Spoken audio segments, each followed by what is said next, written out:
Have you ever had that mini heart attack? You know the one. You're leaving the house, you pat your pockets, and nothing. Your phone isn't there. Suddenly, the world feels a little bit tilted, like you've forgotten how to walk or breathe.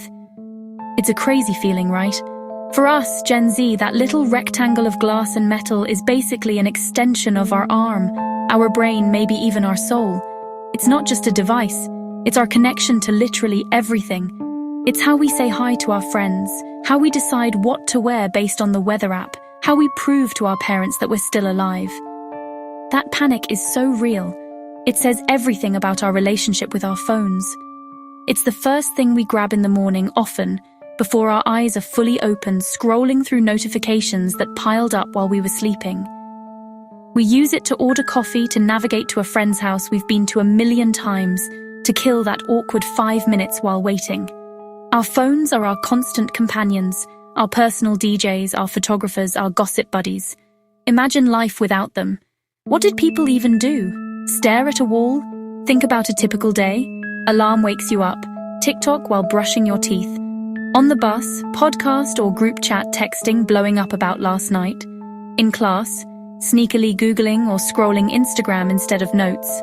After school, homework help portal for binge-watching the new show and planning the weekend. Woven into boring and exciting moments alike. We can't live without our phones. Not an exaggeration. It's a fact of our existence. So why are we so glued to these things? It's not just about passing the time.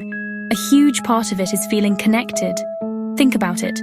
Our social lives aren't just happening in person anymore. They're happening 24/7 in group chats, Snapchat stories, comments on a friend's photo dump. If you're not online, you can feel like you're missing out on inside jokes, important news, the general vibe of your friend group. Our phones are the key to that digital social club. It's where we feel seen, validation from likes, validation from comments, and where we build friendships across cities or even continents. Another massive reason is the endless escape from boredom. There is literally never a dull moment when you have a phone. Waiting in line at the grocery store, watch a 5-minute video essay on the history of memes, commercial break during a show, check what's new on TikTok, awkward silence at family dinner, retreat into your screen. Phones pack endless entertainment, games, music, podcasts, TV shows, a personal fun curator in your pocket, saving you from 30 seconds alone with your thoughts. Phones make life easier. I don't know how people used to function without them. Need to cook pasta, open a recipe and tutorial, lost in a new city, use Google Maps. Wonder if llamas can swim at 3 a.m. Search it. Spoiler, they can. Our phones are everything machines. The thought of being disconnected for hours?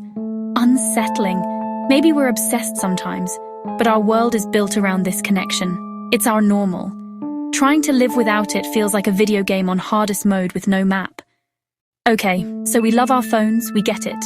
But let's be real for a second. It's not all sunshine and viral dances. There's a dark side to this digital obsession. The biggest one, the constant pressure. Social media is a highlight reel. Perfect vacation photos, amazing parties you weren't invited to, people who seem to have their entire lives figured out. It's so easy to fall into the comparison trap and feel like your own life is boring.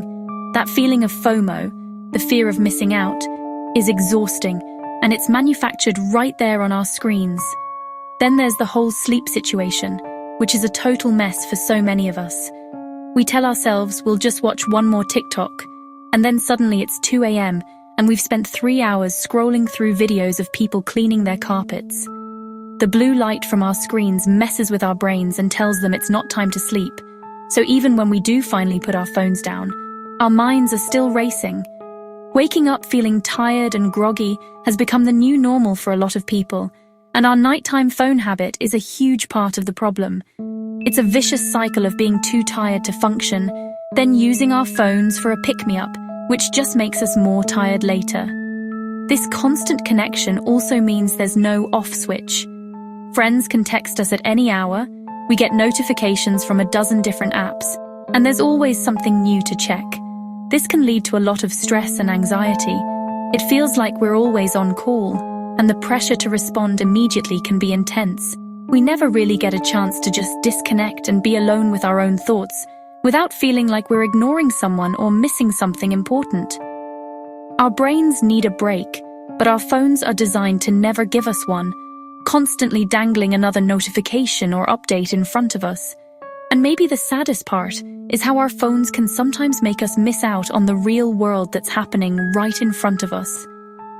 Have you ever been at a concert and seen a sea of people watching the show through their phone screens instead of with their own eyes? Or been out to dinner with friends where everyone is just silently scrolling? We're so busy documenting moments for our future selves to look at that we forget to actually live in them. Okay, so we love our phones. We get it. I know I just spent a whole section dragging our phones, but it's not that simple. Because for all the bad stuff, our phones can also be genuinely incredible tools for good. Think about all the things you can learn. If you want to pick up a new language, there are apps for that.